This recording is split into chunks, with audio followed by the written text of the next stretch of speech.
so much to process, my friends. What do I mean by that? There is so much that, if you were a computer program, would need to be processed, registered, and you are selective about it because you cannot take it all in. You have something called focus. These are part of the things I'm going to talk to you about today, my friend. As it is that I give you another one of my secrets that is pretty obvious when you are paying attention to things, and that is going to, if you are in the right place, if you are advanced enough, change how you see your life and how you approach it. So today, my friends, I am going to talk to you about life's purpose. Here is the interesting thing.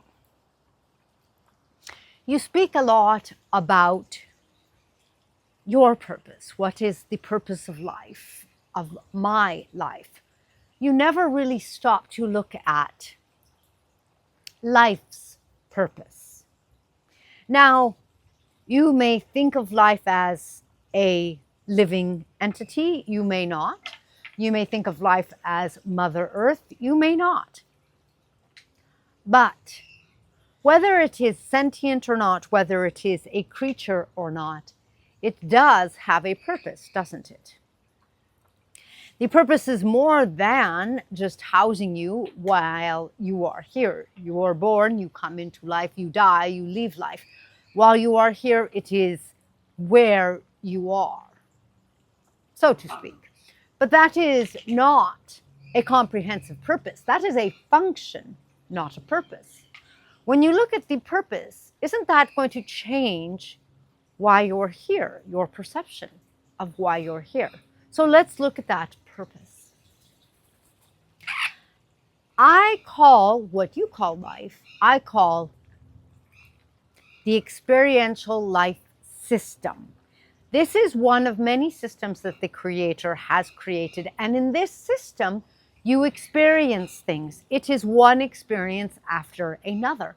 And I have spoken about that before, my friends. But today, what I want to point out to you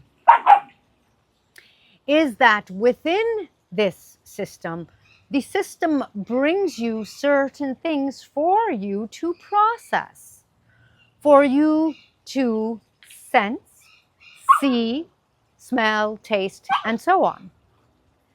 That is the system's purpose, to bring you those experiences. Not any experience, because you may have grown up with siblings and you had different experiences, different perceptions than your siblings. Why? How? You had the same home, you had the same parents, the same breakfast. Because even if you had gone to the same school and were in the same classroom, you know that you would have different experiences, and you know that it is because from your not only vantage point, the place where you sit in a classroom or in the home, but your karmatic vantage point. It works with life, and the two of them create your experiences, things for you to experience. Now, here is a very big, obvious secret, but it's a secret because no one stops to look at this. Generally speaking, every religion agrees that there is some sort of force out there, some sort of creator that created all of this and far more. But they never stop to question why or the purpose. So when we look at that, my friends, what happens is you start to realize that you are here as you sense and know, and no doubt, as you have heard, to in some ways emulate the Creator. How? The obvious answer is co-creating, but that one isn't very deep, is it, my friends? You are here, just like the Creator, to experience creation. That is hugely significant. Those of us who are outside your experiential life system and who watch, we try to experience through your experience, but it's not the same. It's a little bit like watching a show on your devices. You might feel some of what your characters feel, but you don't taste it. And it isn't really in your soul the same way. Very similar. So you are here for a reason. One reason is you got lucky. As I said, there are many watching. Some of us, like myself, aren't allowed in. I know too many secrets. Some are allowed in, would be allowed in, but if you think it's crowded here. So you are lucky. You are here and you have the ability here to every day, all day, choose where you focus and be like the Creator.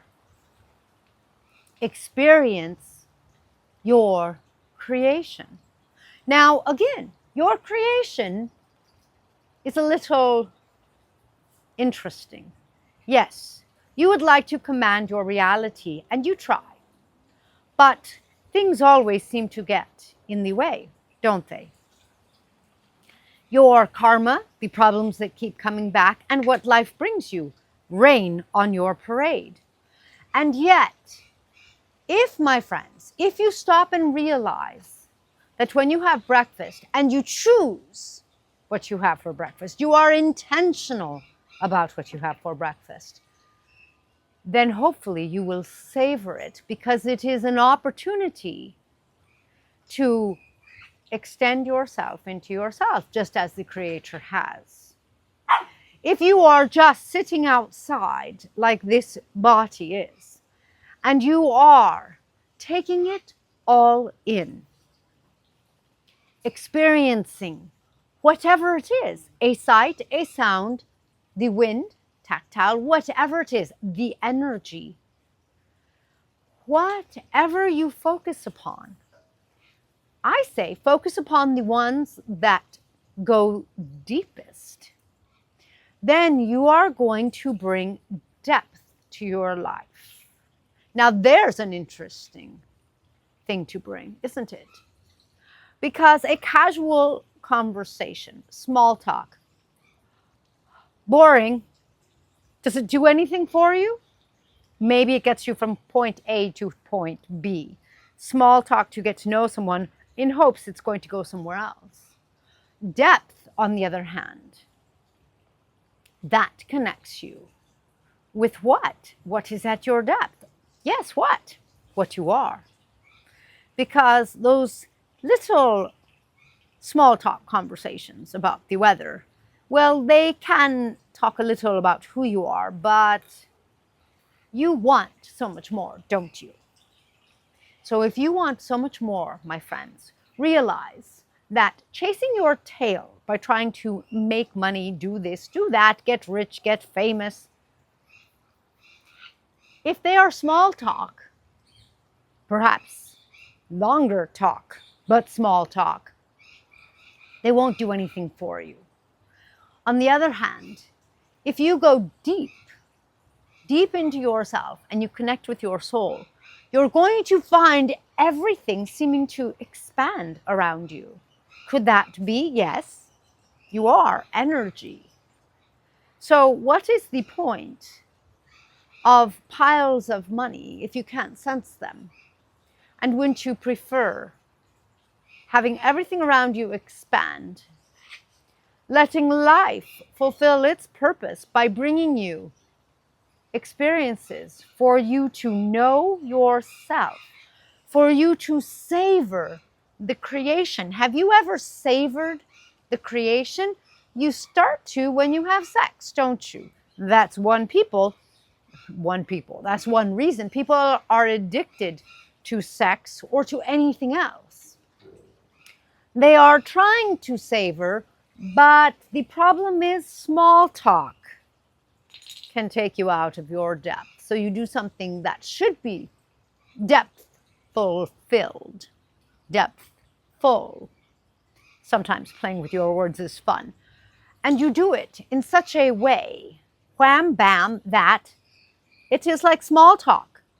It no longer fulfills your desire for depth, and it's lost its glimmer.